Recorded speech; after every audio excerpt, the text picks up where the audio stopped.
world met with alien ambassadors. And I've engaged with extraterrestrial stuff. Anyone who knows my work in the last year alone knows that I've been interfacing with the biggest private collection of alien artifacts, and I've been handling them and involved in the forensics. I'm keyed into that subject. My foundation, Humanities, over the last 25 years has, on occasion, been involved even at a governmental level in investigating alien artifacts and anomalies.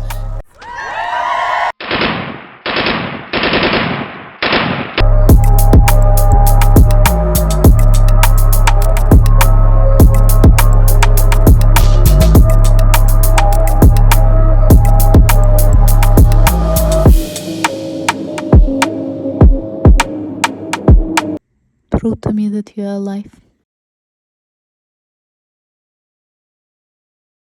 Two last questions. What do you say to all of those people that are coming up with all of these different prophecies now that we are headed towards doomsday and the whole world's about to collapse and yada, yada, yada, freaking Lucifer's coming back, like Antichrist, all of this shit, like the whole world's about to be set on fire. What do you say to those kind of people, man?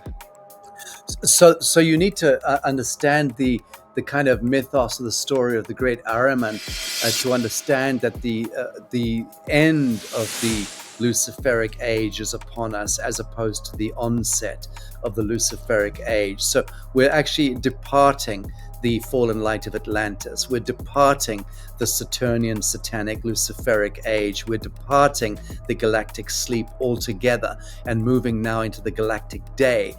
More than just entering into a 13,000 year galactic day cycle, we're actually moving fully into the ascendancy, the fifth density ascendancy. And because we are departing the thrall of Saturnian, Luciferic, satanic, galactic sleep, because we're departing it, there is a final compression of all of that illusion of shade, of contrast. And that illusion of shade and contrast that is compressing into this departure point is creating the illusion of the onset of impending doom, apocalypse, Armageddon. That was always written into the counterpoint geometry of ascension. And to lower frequency, let me try and be kind for a change, for lower frequency souls, human beings who are still paddling around in the shallows of binary logic, they will naturally and needfully see an apocalypse where, in point of fact, it's an ascension. But in a sense, they are also serving. The contrast serves at that compression point because it creates the springboard for us to move into the ascendancy, into the next great iteration of our evolution, of our expression. So there's no judgment here. I'm not judging those people who are doomsday merchants. I've been accused of being a doomsday merchant myself when I couldn't be further from that. I've always been an unbearable optimist, and even at the eve of the COVID or COVIDiacy 4 or 5 years ago, when I started in this very room, I was locked down here. And this is where I was. I was in my home here in Bali during the lockdown and the beginning of it. And I started speaking then. And I got a very big voice in that year because I was broadcasting almost every single day and being interviewed every single day and meeting with hundreds of medical scientists and doctors and investigating what was going on and how what we were seeing with the onset of COVID, the COVIDiacy was the end of days, was the collapse of the old timelines into a zeroing out and a regenesis point. And to be sure, that's exactly what it is. I mean, the fact that there are still people who are seeing catastrophic failure, those people are the people who are, I think, stranded or entrained into that wokest liberal intellectual domain. So still in Chicago or in, with great respect, New York, a Yeah. classic liberal intellectual enclave, um, people who are, more centered in the matrix, so to speak, the false light matrix, are quite naturally going to see end of days and apocalyptic scenarios play out. The lights in the sky thing is like yawn. I was the one saying 5 years ago in 2020, Hmm. I was, and I'm on record in 1,000 interviews, or certainly many hundreds, Mhm. saying, eyes to the sky, friends, eyes to the sky, Wow. your eyes on the sky, because that's what this time is all about. Hmm. What will come through this passage of COVID will be the ET alien interventionism. It'll be part false light orchestration, and it'll be Mhm. part organic. Yeah. The organic is the real, and the false light is the sort of last waltz of the deep state trying to orchestrate an alien invasion. So Dr. Stephen Greer and others speak to this at great length. But I would say this: none of that is important. Mm.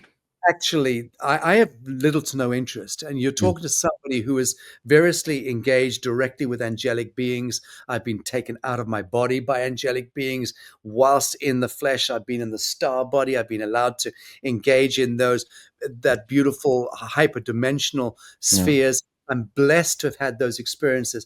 I'm blessed to have, on 2 occasions in this world, met with alien ambassadors. And Wow. I've engaged with extraterrestrial stuff. Anyone who knows my work in the last year alone knows that I've been interfacing with the biggest private collection of alien artifacts, and I've been handling them and involved in the forensics. I'm Hmm. key. I'm keyed into that subject. My foundation, Humanitat, over the last 25 years, has on occasion been involved even at a governmental level in investigating alien artifacts, and anomalies, and we've physical stuff, technologies. I've had a lot of experience in that world. I've known the Stephen Greers and the Stephen Bassetts in exopolitics, the Laura Eisenhowers, the Dr. Michael Salas. I'm blessed to know the leading pundits in the world on those subjects, and Hmm. it's something I've been interfacing with for a long, long time, many, many years. I'm familiar with it. I say here, as I've said on a few occasions, I've seen well over 200 different UFOs sightings myself, and I've always with witnesses.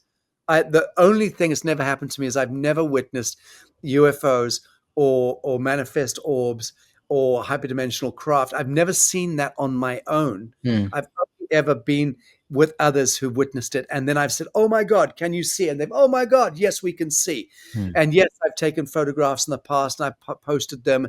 I've had just a very rich experience and expression and interfacing with that. I've also met at one time, again at a quasi governmental level, because it was a group of scientists connected, but it wasn't official government work. I've interviewed an alien hybrid that was sent from Germany to England to Wow. our foundation offices for 3 days. And I interfaced with that alien hybrid. And the story of that particular alien hybrid is staggering.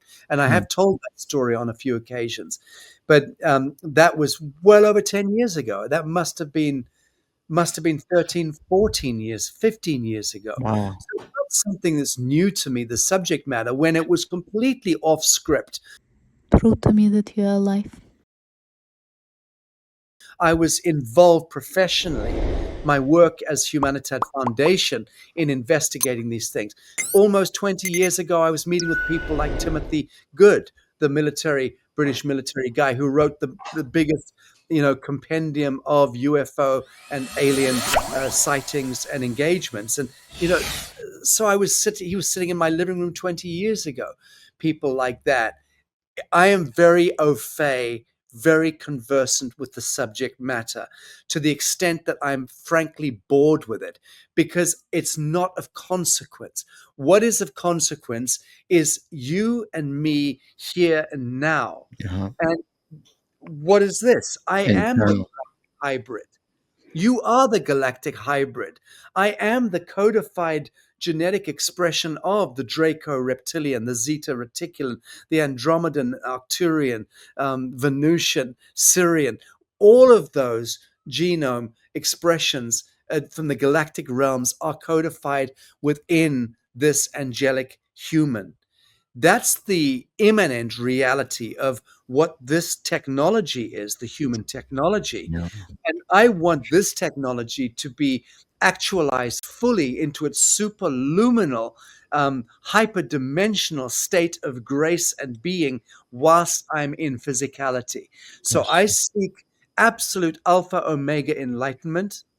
I seek absolute immortality by choice, not because I'm afraid of death. We discussed that at the beginning of this conversation, but because it is our prerogative to actually to embody immanence and immortality in Hmm. the now if we so choose to. Humans should only invoke Merkaba and then move into a different state of reality by choice. It should Yeah. never happen to us because of the so-called laws of entropy, Hmm. of disease and death. Disease and death are illicit in the truest sense of being. And I am seeking that state of grace whilst in physical human form. And I know that I speak on behalf of most good humans, and Absolutely. certainly I speak on behalf of all enlightened humans, that our state of grace is what we're seeking, and that brings with it immanence and immortality. This idea of the beautiful cycle of life is such a bullshit myth, and I like the fact that some people still think in those terms, and I think that it's kind of laudable in a way, but actually, no, there is nothing beautiful ultimately in the truest sense. I just watched the most beautiful woman you could imagine, a dancer, a poet, a singer, a model, a beautiful, beautiful young woman of 32 years of age. I just watched her die in my arms in recent weeks, in the last few weeks, and I watched how her beautiful body became eaten alive and crippled and twisted and distorted and agonized. And although that journey was its own perfect journey and was a soul compact, a soul covenant between her and herself, between her and me, between her and others who her life was also exemplifying and teaching along that way. And boy, did a few people learn some few hard knocks with this beautiful girl's life. But I'll tell you, in the truest sense of the word, there was nothing beautiful about it. It was so agonizing Yeah. and so painful, so awful, that I see that as contrast. I see that as the contrast against which I continue to defy entropy, disease, and death in this world. Thank you so much. You say you talk about beauty. Wanted to finally say before we wrap this up that you are beautiful. You're a beautiful soul, and again, I'm gonna be forever, praying and sending you the best of energies. If you could take us out of here, we have this tradition on the Proof to Me That You're Alive, a light cast, I call it. Um, what is you talk? I mean, you talk about this for almost 2 hours, but what is the meaning of life? And with that answered, like, take us out of here. So that's very cute. In in the first instance, thank you for the kindness and this the sweetness. It's so greatly welcomed. Kindness and sweetness are the most virtuous um, aspects of the human being, and you personify and exemplify them, and that's a very powerful, very potent thing. Thank you. I don't pretend at understanding the meaning of life, and I don't know that I have ever bothered to even frame the question for myself. So I'm not likely to be able to parachute in and answer it to your satisfaction. I don't know that asking the question is the thing. To split the infinitive and to become a little anal on the subject, I would suggest that it is beyond the asking of the question where we need to position ourselves. Meaning to say, possibly the answer lies in moving into the still point beyond the need to ask the question, but become the living question. You know, Hmm. there is meaning to say, a question mark that is suspended in grace and doesn't need to know the answer, but simply needs to be an embodiment, an enactment, a manifestation of the evergreen question.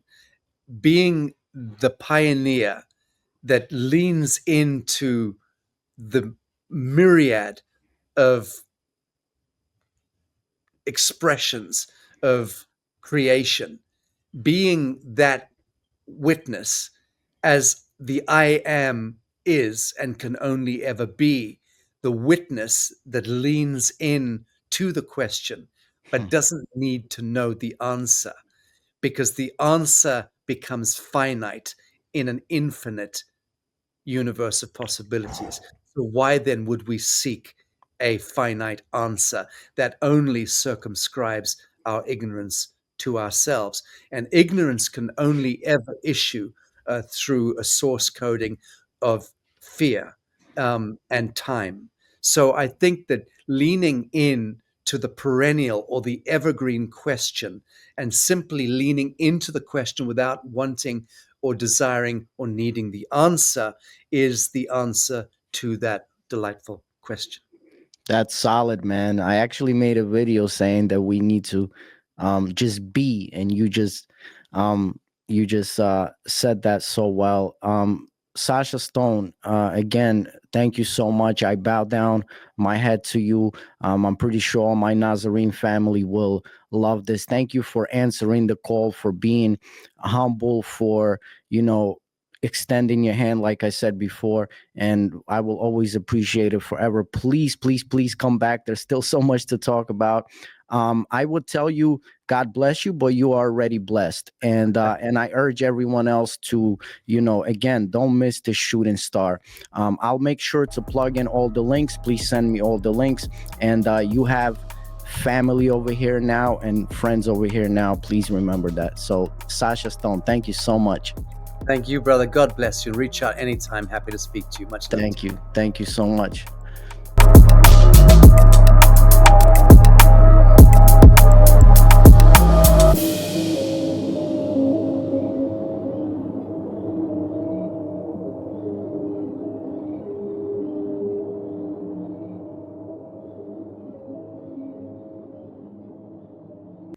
Prove to me that you are alive.